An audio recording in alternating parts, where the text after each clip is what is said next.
The world is as you are. If you're angry, then the world seems angry. If you're confused, then the world can be confusing.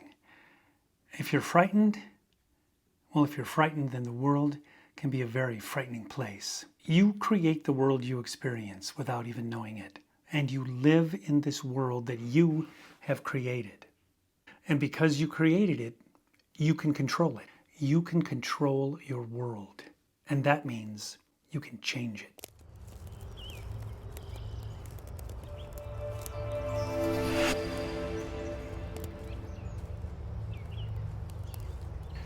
You can change your world whenever you want, whenever you're ready, to whatever you want it to be. Now, you'll say to me, Mark, that's ridiculous. I can't change the world.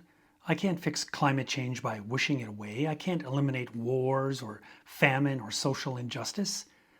I can't change any of that. And you'd be right to say that, because those things exist in the external world, and we really don't have much control over that. But what I'm talking about is the internal world, your internal world, and you can control that. You can change that. And if you can improve the quality of your internal world, it will help you live a better life in the external world. I was raised in an abusive household. As a child, I had no control over that world. I was only a child. I couldn't stand up to my mother. I was dependent upon her. She provided me with food, with clothing, with shelter, even with a kind of love when she was able. When I turned 17, I left that world. It had taken its toll on me, and it kept a piece of me. Because I grew up in an external world of abuse, the world to me seemed abusive. I was frightened, and so the world was frightening. But more than anything, I was angry. I was very angry. I carried that anger with me for a very long time, most of my life. And it was a heavy load to carry, and it will break your back if you carry it long enough. I could be a difficult person. I was self-centered, self-absorbed. I had a short temper. I would snap at people and could be verbally abusive. This anger controlled my life. It was always there, just beneath the surface, waiting for any opportunity to be let loose. Alcohol was an effective catalyst. Now, I'm fortunate that I never lost anyone that I care about due to my anger. Part of the reason for that may have been that I did have self-awareness. I knew what I was. Part of me wanted to sabotage myself.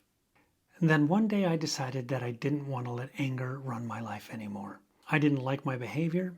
I didn't like who I was, and I didn't want to keep making my own life more difficult. Finally, my awareness informed my behavior, and I listened to it. I wanted to let go of the anger. I removed alcohol from my life. There's nothing good in alcohol, so removing it was not a sacrifice. And as my anger diminished, my world got better. My outlook got better. My behavior got better. My relationships got better. My life got better. Now, certainly there was more to it than just deciding I didn't want to be angry anymore. But making that initial decision, that commitment to change, is a powerful first step. Now, my anger hasn't simply vanished. I still carry some of it, but the burden is much lighter, and it's not so close to the surface anymore. Sometimes it still slips out. I still find it difficult to be patient.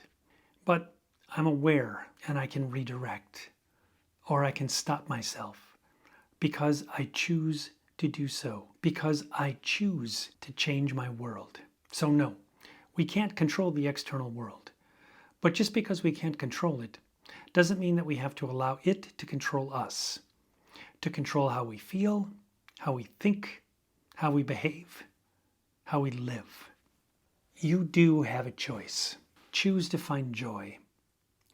Dedicate yourself to the things and the people that bring you happiness, and avoid everything else as much as you can. Turn off the TV. Put down your phone. You don't need social media. Learn to meditate.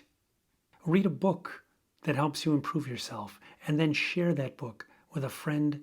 Allow yourself to feel content with what you have and who you are, and never stop trying to be a better person. Are you ready to change? If you are, the content on this channel is here to help you navigate your journey.